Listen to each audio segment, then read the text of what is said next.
Alrighty, guys, and welcome back to the Basketball Fix podcast. Now, today we're continuing on our one-on-ones, and I've got a very special guest on the show today, and I'm excited because not only are we interviewing a former player of the NBL, we're also interviewing somebody who's gone a little bit above and beyond, obviously, the player title. That's no disrespect, obviously, to all the ex-players out there, but I'm speaking of Tasmanian Chief Operations Officer, Darren Smith. Darren, welcome to the show, mate, and I'm looking forward to chatting all about the Tasmanian JackJumpers and your NBL career. Well, thanks for having me, Josh. I'm keen to have a chat and share some information. No, definitely, mate. I think it's going to be a beneficial episode for not only people who are historians of the NBL, but obviously a lot of Tasmanian JackJumpers as well. But let's take it right back to the start, mate, because you've obviously spent a little bit of your life in Tasmania, but let's let listeners know where you grew up and sort of what you got up to as a young fella. Yeah, well, I mean, I grew up actually in Melbourne, in the eastern suburbs of Melbourne, and started playing basketball with my twin brother when we were about 11 or 12. And for there, sorry, I just had a call come in. Another one, Inspectors Junior rep teams down there in southeast Melbourne. Grew up playing there, then moved to Tasmania when I had an opportunity at 19 to join the now defunct Hobart Devils, the NBL team that was here before the JackJumpers, and and started off my professional career at 19 down here, and stayed for a few years, and then journeyed to another couple of teams throughout my career in the NBL as well. No, you definitely had a couple of little stops there as well. But let's go back to that life before we start to touch on your incredible NBL career. Was it always basketball that had your fascination, or was there other sports? I know being an Australian, especially in Victoria, we know how big obviously the AFL is. Did that ever sort of tickle your fancy at all? Yeah, to be honest, my first love was AFL, and I played AFL through school and with all my mates, and I think I only really started to sort of try basketball around that 12 years old. It was a grade 6 or year 7. And when I first started playing basketball, like I was horrible because I was tackling guys and trying to rebound, like taking a specky on people's backs and stuff. It was ridiculous. But I think eventually as well, the footy skills did help me eventually, because it was a matter of, if there's the ball, I'm going to get it. And if you're in my way, then bad luck. And actually coaches really appreciated that as I got older. Just that aggressiveness. So it actually didn't work out too bad.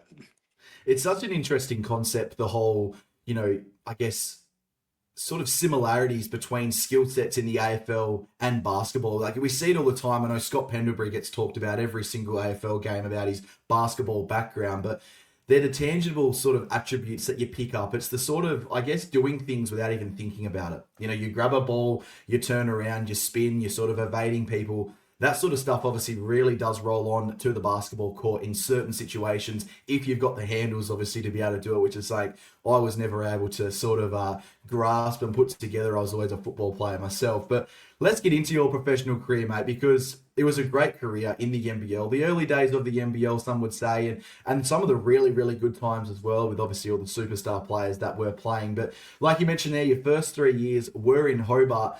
What was that whole experience like? Because I guess there's a stigma around Tasmania. It's a bit of a quieter spot. People would say it's a more of a touristy destination for older people, for example. But a young fella growing up, his first professional basketball gig, what was the big move to Tasmania like? It was really exciting. I mean, I don't think I'd been to Tasmania before at all. I didn't really know anyone. But there was an opportunity to join a professional team and really start that journey. And the opportunity as well was to play a lot of minutes. I could have stayed in Melbourne. I had other options, but the opportunity to go to Tassie and play with the Devils really meant a lot more playing time, which was super valuable as a young fella trying to make your mark in the league. So I was excited to take on the opportunity, and and it was, to be honest, some of the best times of my life. Just learning how to be a professional, and getting exposed to, you got to go out and guard Andrew Gaze tonight, and Shane Heal, and and all the superstar imported players that we had. So it was a baptism of fire, but it was something that I really look back on fondly. No, definitely. It was a very interesting time there as well. Now, I guess when you look back and sort of go through the record books a little bit, it wasn't the best time in terms of wins and losses. There were more losses over that 3 year stretch than there were wins. But what were some of the things as a young fella growing up and sort of learning the way of basketball and professional basketball that you learnt in those early years? I guess because sometimes you don't learn hard work when you just rock up to a great team who wins 20 odd games, for example. It's when you've started really, really poorly and you learn those little things to get you that little step ahead every day. Yeah, I think it was an opportunity to learn a lot. I mean, when you're 19 and you're coming in, you don't know a lot. You think you do, but there's a lot to learn. So just that day-to-day professionalism and preparing, to perform on, once or twice a week. That was a big shift, and then trying to change your body, like just really work on your body. Like, at 19, you're not particularly strong, and so just in the gym every day and trying to really adapt and just learn from the veterans of the team, the guys that have been around, and then for me, that opportunity, I played a lot of minutes those first 3 years, which some guys don't get to do. So for me, it was serious and a baptism of fire, just trying to, keep up with the guys that I had to go in there and play against, which was, probably the best learning, was, just being able to keep up with the league and, and compete against, the best guys in the country.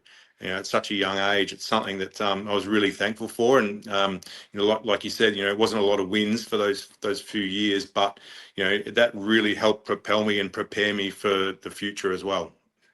Definitely in the future, obviously, you made the move from Tasmania and Hobart in particular to the Sydney Kings. Now, a big franchise and still a huge franchise to this day.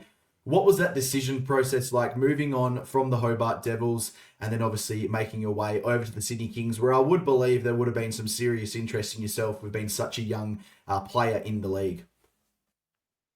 Yeah, well, it was interesting because the Devils died.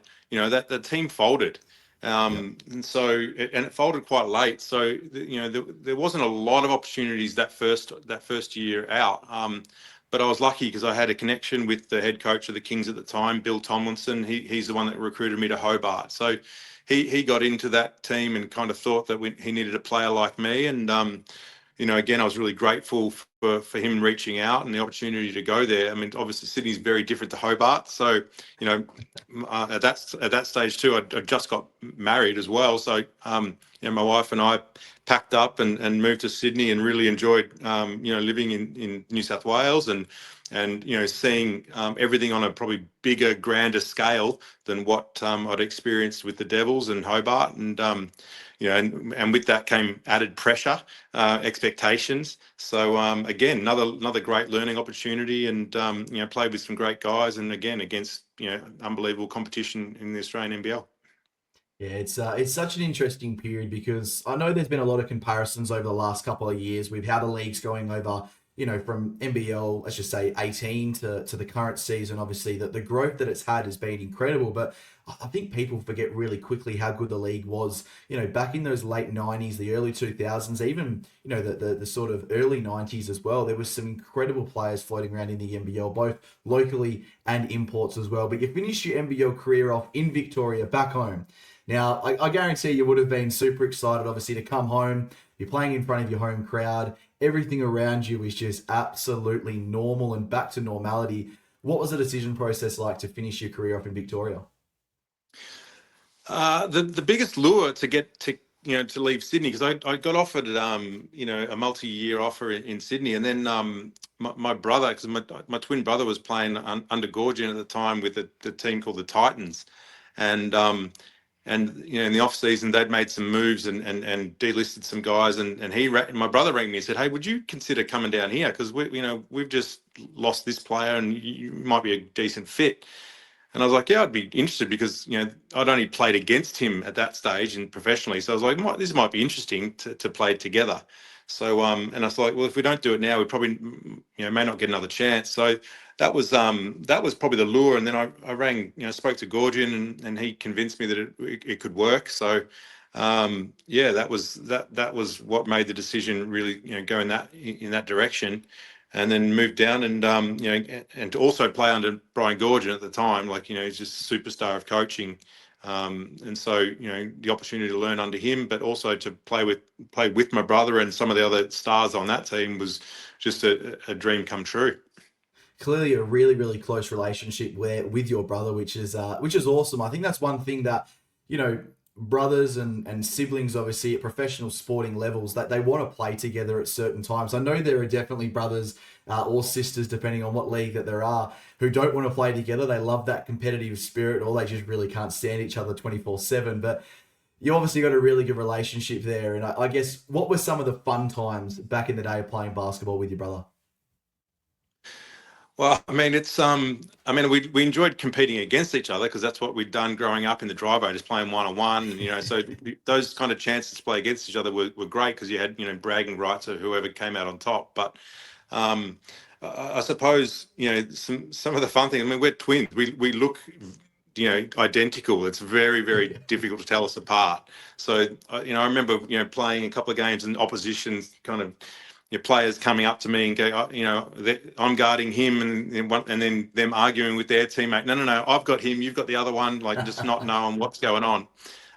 So that was kind of funny, but then also, when you're playing with it, with your brother, you've got an innate kind of understanding and expectation of how they're going to perform. So I thought that gave us a bit of an advantage, on the court, to understand that he's likely to do this moving forward in the game. So that was kind of cool to be able to kind of think ahead with an understanding of, look, he's probably going to do that, so I can do this. So it was a good combination, and it worked really well. We had a really strong team, and Gorgon, trusted us both to start on that team. So it was, it was fun times.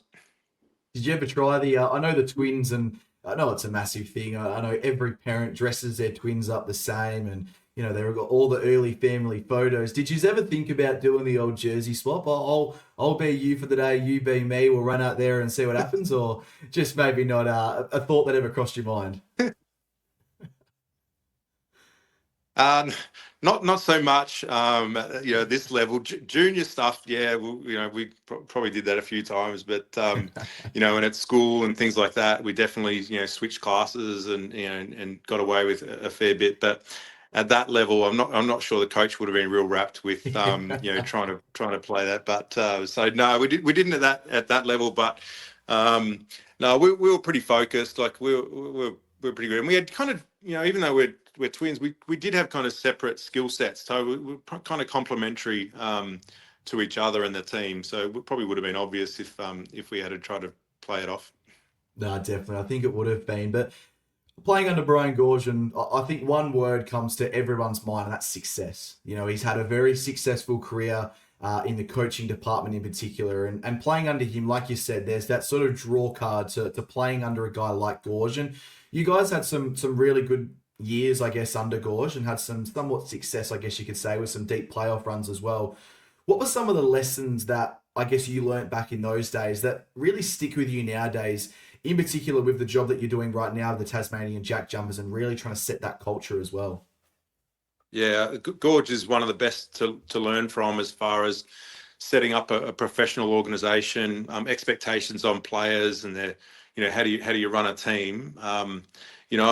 I think most coaches at that level really understand the X's and O's. I think that's kind of a given. It's everything else that probably separates the better clubs. So I've been able to have some fantastic coaches and mentors over my career playing, and I've definitely grabbed bits and pieces of that experience with me, and and can utilize that now. And the JackJumpers, where I'm involved in the basketball side of things moving forward as well. And so it's awesome to be able to lean on your experience to kind of make decisions, and otherwise you're just kind of trusting other people. And luckily for me, I've been there, I've done it, and I've learned from some greats. So I really lean on those experiences when I'm kind of needed to make decisions.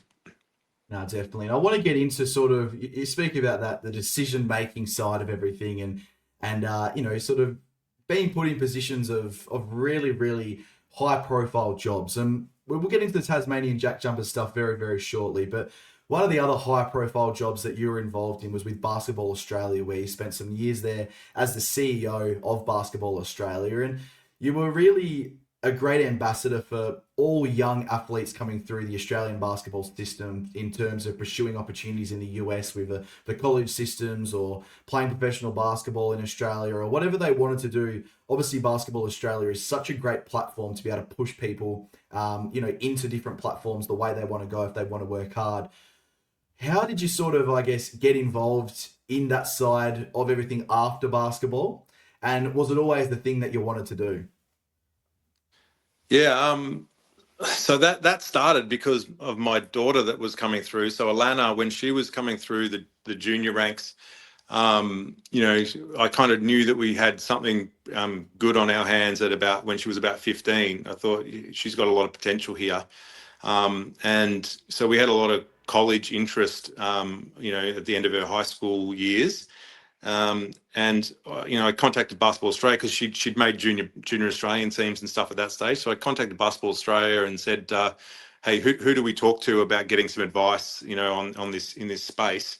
And there was just nobody there at that stage, and to be honest, the advice that we initially got from a few people was she shouldn't go to college, she should stay in Australia. And so we disagreed with that. So I went away over the next sort of 18 months or so and really designed a program to help families that were kind of in our position about how do you navigate to the US? What's the best practice here to help Aussie kids that have got some talent, take advantage of an opportunity that, may be available of pursuing, basketball and an education in the US college system. So, we started up the Pathways, the Basketball Australia Pathways business, and really, just went to work on navigating that for a bunch of athletes and families across the country that were really looking for that as a goal for their continued development.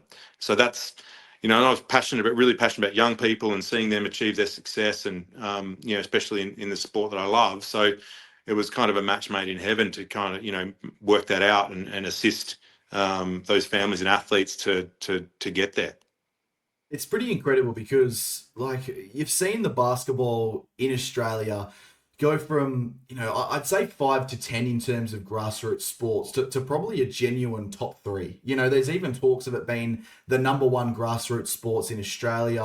Obviously, it's just continuing to grow every single year. The amount of kids who are watching and consuming basketball is just incredible. And to have a pathway, which you've been a massive part of in terms of setting up, where kids are getting seen. There's a genuine pathway over to college where they can, one, play basketball at a really, really high level, develop at a high level, but also come away, like you said, with a really, really good education. I think it was massive, and it is a massive thing, obviously, and congratulations to yourself with all the hard work that you've done with that. But I guarantee you there would have been some major challenges with this platform and I guess this pathway. And what are some of the challenges that sort of come to mind straight away? There's a couple of challenges. One is like it's a foreign system, it's an American-based system. So most Australians have no idea what to do. It's like what's the steps to do? And even for me, like I grew up in basketball and I didn't know. So trying to discover this and really work through what are the steps to take took some time, and we made plenty of mistakes. But there's a few things like. Number one, like you need to be, eligible to be able to get there, and the eligibility is primarily based around academics. It's about, so it's about the academic choices that you make in Australia in high school. If you make the wrong choices in Australia, you're not eligible to go to college and play Division 1 or Division 2. So that's one hurdle that families and athletes have to understand that stuff. Otherwise, they can finish year 12 and try to go, and then the NCAA says, well, sorry, you haven't done these subjects or whatever, and you're not eligible to come. So that's one hurdle that we had to kind of really get our heads around and understand. And now we spend a lot of time educating families and athletes on on the process, including on the education side, like what are the requirements for them that you need to be thinking about much earlier in high school, because if you're thinking about it in year 12 or when you just graduated, it's too late sometimes. Yeah, it's pretty crazy, eh? Like I think it's one of those things because you've obviously got such talented players sometimes, and we see this in all sporting codes. Like there is a genuine pathway where people go, "But why have I got to be good at school, or why have I got to have good grades?" And I know they might not understand it right now, but let's just say, for example, that they're a really, really talented basketball player who is destined for a great career. Something horrible happens, an injury, Mm. whatever the case is, they can no longer play basketball. That's what they've got to fall back on. They've got to fall back on their education. And it's such a challenge because it's one of those things in which some people have it figured out and some people don't. And this is where this pathway and what you've been a massive part of is obviously such an important thing for not only young kids, but like you said as well, the parents and the families that are coming up with them. But you obviously had a very successful time there as well. And that earned you a really, really great reputation around the whole of Australian basketball as well. And in the most recent couple of seasons, you've joined on with the Tasmanian JackJumpers as the Chief Operating Officer. And you joined back in 2023. What was sort of the initial conversations around that, and obviously coming back to Tasmania as well, where you played, and then obviously jumping into this sort of role that you're in right now? Yeah, it was just fortuitous because I think my family decided to move back to Hobart. Just actually in the middle of COVID.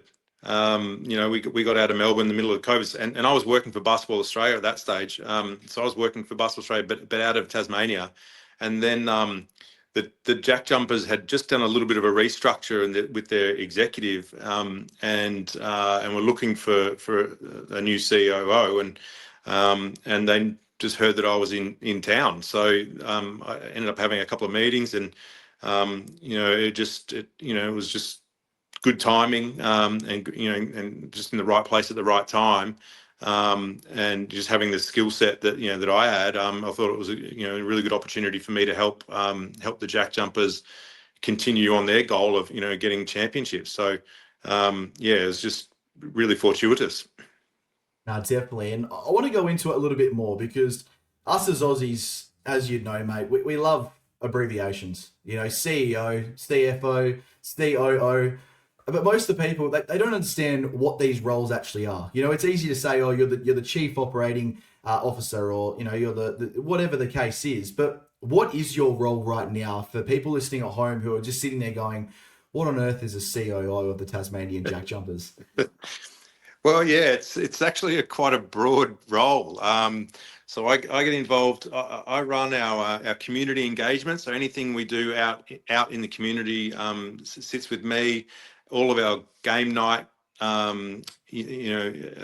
of our games in the NBL, in our arena here sit with me, and then all the basketball department sits under me as well. So I get to dabble in a few different things, and obviously the basketball one I really love and enjoy, but yeah, I mean, but it's a great exposure in professional sport because I get to really get a breadth of experience and get involved in a bunch of stuff that the organization and club wants to do, and make decisions on the future and where we're headed. It's a really privileged position. I work very closely with our CEO, Christine Finnegan, who's been an exceptional leader and mentor as well.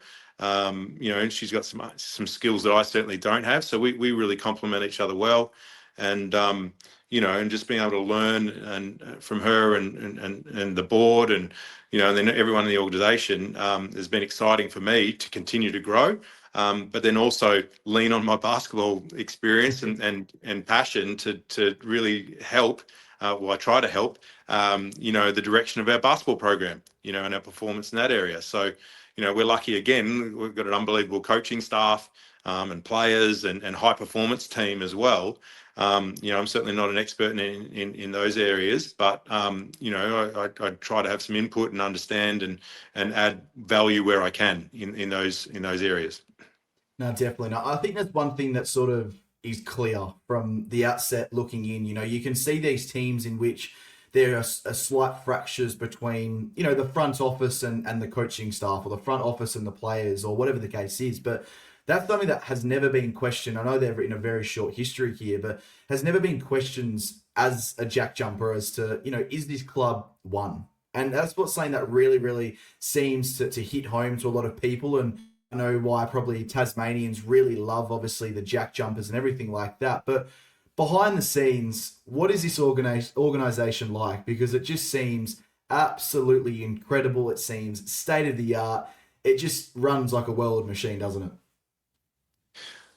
Well, my time here has been just unbelievable. I mean, we won a championship the first season I was there. It was just, I thought, well, this is pretty easy. We could do this every year. But no, look, the people involved are exceptional. The work ethic is amazing, and we really rely on a value system that's aligned across the organisation, and a mantra of, we're here to defend the island.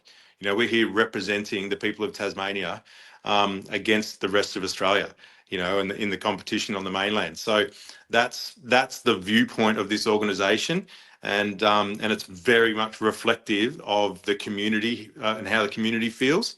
And so we're really proud of that. That we fight hard, and but it hasn't been easy. But we've got some unbelievable people here that support us, and the community as a whole has just embraced us like I've not witnessed before. So we're in a very special place, and privileged to be able to do what we do for the community here. And I guess obviously with these sporting teams, that some of the most important things is looking ahead. You can obviously sit in the current and really enjoy what you've got going on right now. But I guess the challenges come in 3 to 4 years when the AFL starts to pick up. And I'm sure that's conversations that you guys are all having at Tasmania and at the Jack Jumpers in particular about how is everything going to look when the AFL comes in, because it's going to take a lot of focus off of you guys. It's going to take a lot of presence and everything off you guys. What are some of the challenges, though, that you see bringing in the Tasmanian Devils into the AFL that will have on the NBL's Tasmanian JackJumpers? Yeah, that's a really good question. And that's coming. It's on the horizon. The AFL's coming, and they're a behemoth. So there's going to be some challenges here. There's only so many people in Tasmania. We're not a huge population here, so people are going to have choice. So that for us, like, we've got to make sure we're a really compelling, entertainment package that people enjoy, and that we're hopefully continue to be successful as well. And sponsorship dollars as well. We're going to be competing. So can we add value to the people that are supporting us in sponsor area? So that is all stuff that we're thinking about. And making sure that we respect the people that are on the journey with us, and hopefully just continue to provide value, and an entertaining, a positive experience for people that come to our games and want to see our team play. And so far, we've sold out every single game in the history of this club. It is unheard of. So right now, the community has embraced us like nothing else, and we'll do our best to keep it that way.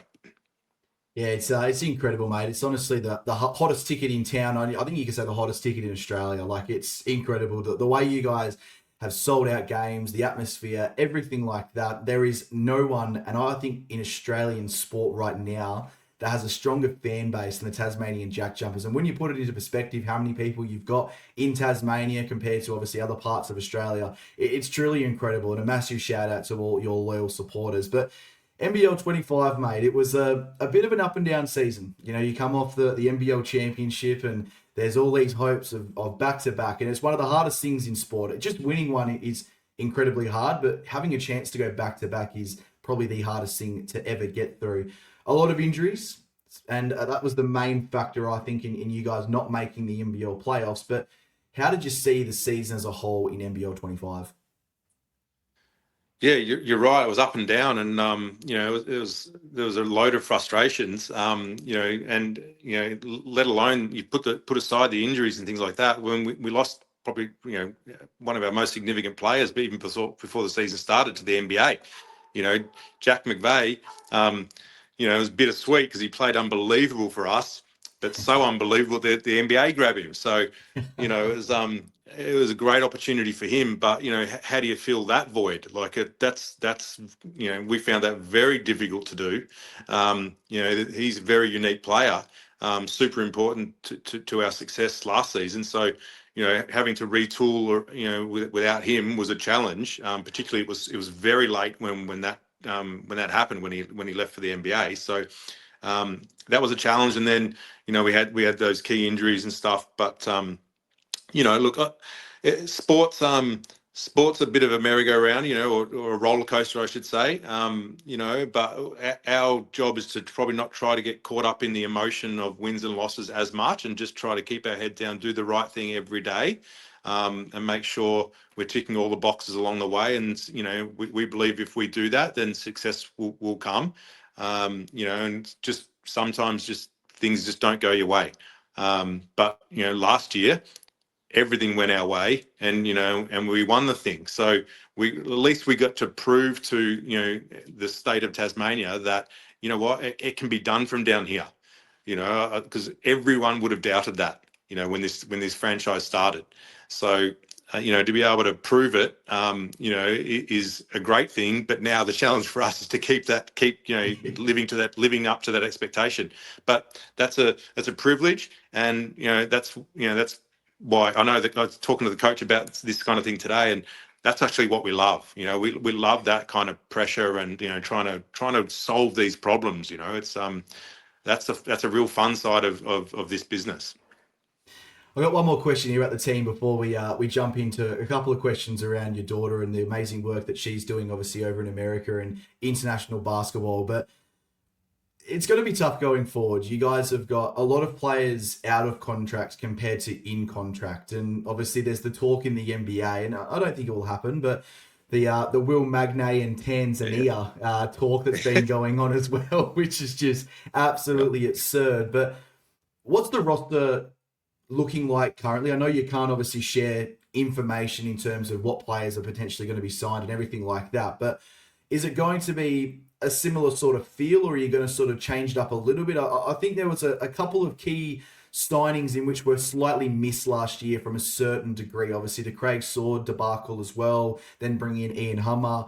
It didn't really work out probably the way that you guys may have thought that it was going to work out. I know the injuries were a factor in that as well, but what are you sort of looking like at the moment with obviously yourself, Mika Vicona, and Scott Roth, and the rest of the team as well, to shape this team going into NBL 26? Yeah, I mean, we're gonna be making some changes. There's no doubt. I mean, we've only got 3 or 4 guys contracted for next year, so that means that we're evaluating the current guys that have played with us like pretty deeply at the moment, to see who's likely to be offered an extension. But there will definitely be changes. I think overall, I think we need to be a little bit more athletic. We probably need to get a little bit younger now.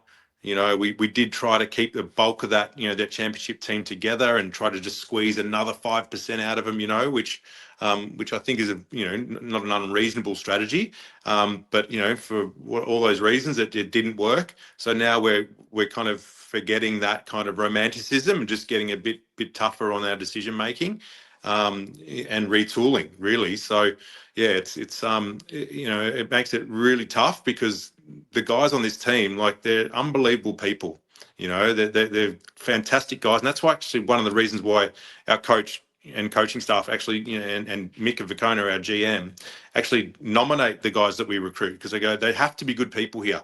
Because if they don't understand that they have to be selfless and team first and community focused, be willing to give to the community here. If they don't understand those things, they won't work here.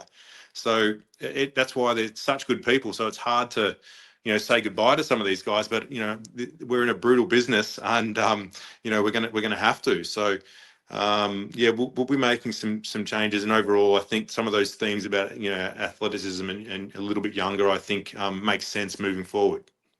Yeah, I'm looking forward to seeing what everyone there at the Tasmania JackJumpers in the basketball operations side does with this team, because I think you've got such a tremendous upside. We're seeing some of the young talent that you guys are producing, the guys like Shawnee Mack and obviously Nick Stoddard, Archie Woodall. Some of these kids coming through have got some crazy potential, and you can start to see it already. Then you've got the guys like Will Magnay, you've obviously got Milton Doyle, who's been a fantastic servant for your club, everything like that. I'm looking forward to seeing what you do. Now let's get into the last little segment of this interview, mate, and I've been really appreciative of your time. Everything's sort of been really fast, and I know it's a busy time of the year for yourself, mate, but your daughter, Alana Smith, she is an absolute superstar. She's played at the highest level in the international basketball level. She's obviously the WNBA as well. She's played in a tremendous amount of basketball at such a young age. What are your thoughts and sort of how proud of you, how proud of her are you, I guess I should say there, mate? Yeah, we're super proud as parents. Like when your children, reach the top of their careers, it's exciting. If it was sport or music or business or whatever, you'd be pretty proud of them. But like for me particularly, because it's in basketball and that's been a passion of my life. Being able to share that with her is super exciting. For us as a family. So yeah, it's been unbelievable. Like for her to achieve some of the things she's achieved so far. I don't know if I would have picked that. I thought she was going to be pretty good, but she's ended up probably, just outperforming my initial expectations. Like two Olympics and WNBA finals and and all the stints around the world. Like it's just been, it's been a fairy tale. Yeah, it's incredible, mate. I think it's one of those things we're starting to see the Australian sort of way and the character and the hard work and everything like that slowly taking over the American sports. We're bringing that hardness back, I think, to professional sports that's been lost over such a long period of time as well. But was she always destined to be a basketball player? I know, obviously, watching yourself as she was growing up and seeing your highlights and seeing the hard work and I guess you instilling that hard work and that sort of drive into her. Was it always basketball that she was destined to do from such a young age? Not necessarily. We let her do whatever she wanted. So she played a couple of different sports growing up, but I mean she was a really good athlete as a kid. So whatever sport she did, she was usually pretty good at. So I mean, she played soccer for years and netball and did little athletics and a range of stuff. But then basketball kind of kicked in probably similar age to when I started. It's like high school, around the start of high school and she was very competitive. Alana was a very competitive junior athlete, so that was always a good start. Then she grew to 6'4", so that doesn't hurt in our game. So yeah, it was just it was a nice thing to share with her because when she started showing some signs. I think the opportunity for me to be able to work individually with her before school and after school and just spend time hours and hours and hours trying to just get her skills up and help her understand the game for the next level. Such an advantage for her and a great time for me to be able to spend that with your daughter. And then just to see her progress, on the back of that work and then her just continue on, at college and then, as a professional and then representing Australia. And, it's just been, it's been outstanding journey so far that we've loved. Yeah, definitely. And that's the thing, you mentioned there at the end, mate. It's a journey so far. She's got such a long career ahead of her and absolutely wish her all the best, obviously. And just like yourself, mate, I really appreciate, obviously, you coming on today's episode. It's been a great catch up, obviously, touching on your incredible NBL career, what you're doing at the Tasmanian JackJumpers. And I'm looking forward to hopefully touching on this team maybe in the lead up to NBL 26. But if there's any scoops that you can share with us along the way, mate, with players signing and everything like that, my number is always open. But Darren, thank you very much, obviously, for jumping on today's show. I hope you had fun, and I'm looking forward to catching up soon. Josh, great to talk to you, mate. And we'll see what the Jack Jumpers do in the near future. Hopefully, there's some big announcements coming your way soon, and then keep an eye out for Alana Smith in the Minnesota Lynx this season as well, man. We'll be excited. Hopefully, they can take it one step further and get the title as well. Definitely, mate. I'll be watching and keeping a very close eye on. I think she's destined for an incredible career. And yeah, like you mentioned, mate, hopefully they go that one step further as well. Looking forward to seeing everything. But mate, thank you very much. And like I said, we'll chat very, very shortly. And I appreciate all your time. Fantastic, mate. Cheers.